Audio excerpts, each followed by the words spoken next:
Oi pessoal, nesse vídeo nós vamos falar da última dinastia antes da chegada dos árabes trazendo o islamismo para o Irã. Vem comigo conhecer a era de ouro do Irã com a dinastia Sassânida.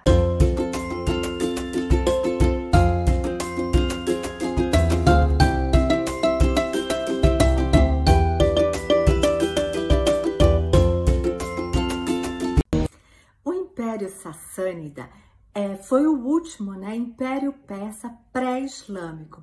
E ele foi reconhecido por mais de 400 anos como uma das grandes potências da época, juntamente com o Império Romano e o Império Bizantino. O Império Sassânida dominou áreas como o atual Irã, o Iraque e aquela parte do Cáucaso que a gente vai mostrar em vídeos logo, O Azerbaijão, a Geórgia e a Armênia, entre outros. Mas quem são os sassânidas? Da onde eles vieram? Bem, gente, para a gente entender um pouquinho sobre isso, esse segundo grande império persa da dinastia sassânida, a gente tem que entender a origem deles. E a origem deles é a mesma origem dos Aquimênidas, lá a região sul do Irã. Lembram de Fars? Eu falei, não esqueça esse nome, Fars, a região de Fars, onde fica Shiraz, que foi até o último vídeo nosso do canal. Pois é, a origem deles é ali, da mesma região dos Aquimênidas. Eles tinham uma cidade muito próxima ali a Persépolis. Então, eles defendem esse legado persa, Esse legado aquimênida, e eles chegam com essa força para governar. Então, os sassânidas, gente, eles chegam reivindicando esse legado do primeiro império persa dos Aquimênidas. Não podemos esquecer que estamos falando de uma época de 200 e pouco, 224, 225 depois de Cristo. E que o Irã já tinha tido contato com a filosofia, com o cristianismo. Lembra que a gente não pode esquecer também que os três reis magos partiram ali daquela região do Oriente Médio, Muitos acreditam que partiram ali do Irã para visitar, para fazer homenagens ao menino Jesus lá em Nazaré. E que esses reis, os três reis magos, pregavam, seguiam a religião Zoroastra, que era a religião dos antigos persas, dos Aquimênidas. O Império Sassânida, gente, ele testemunhou o auge da civilização persa em vários sentidos, com destaque para a literatura e para as artes. Os sassânidas, gente, eles eram protetores das letras e da literatura. Para vocês terem uma ideia, um dos reis, um dos chás sassânidas lá, mandou traduzir para a língua Pahlavi, que era uma língua que essa dinastia usava e que era derivada do persa antigo, mandou traduzir obras de Platão e Aristóteles para o Pahlavi. No Império Sassânida, eles continuam adotando aquela forma de governar dos Aquimênidas, tão reconhecida mundialmente, da tolerância. Eles tinham a tolerância religiosa, mas eles adotaram, viu, gente, o zoroatrismo como a língua ali do reino.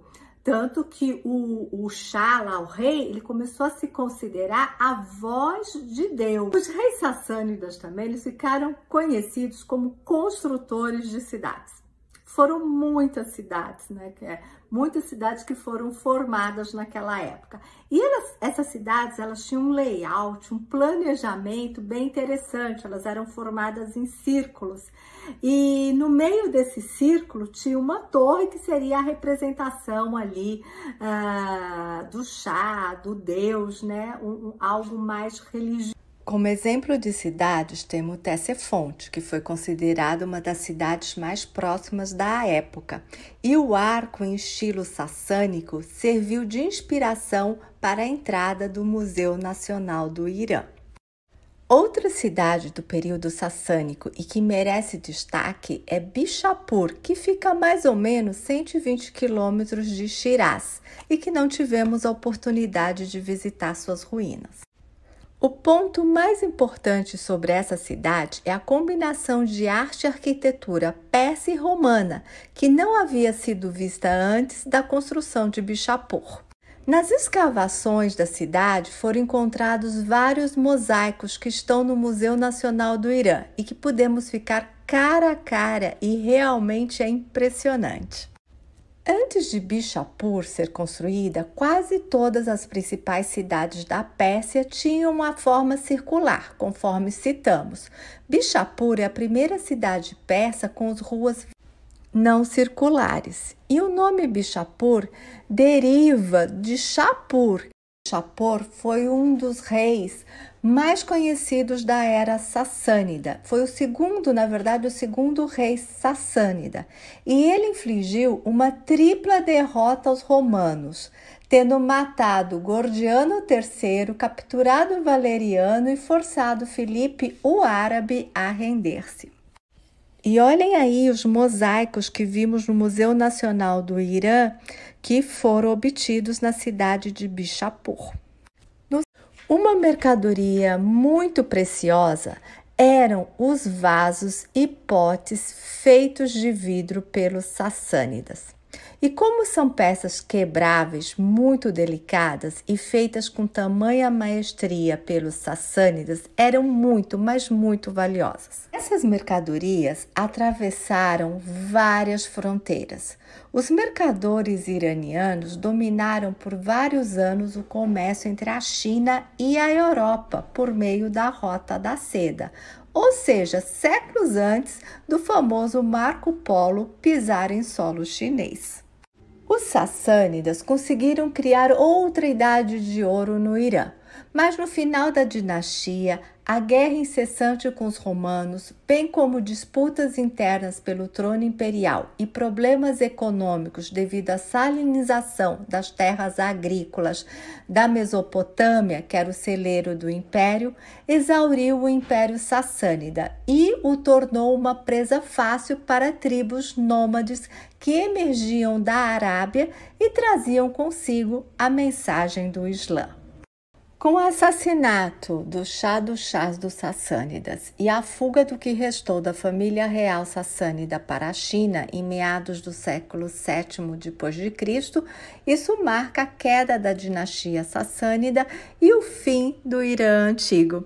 E aí, curtiram? Se curtiram essa história do Irã, vem comigo porque tem muito mais. Não esquece aí de curtir e de se inscrever no canal.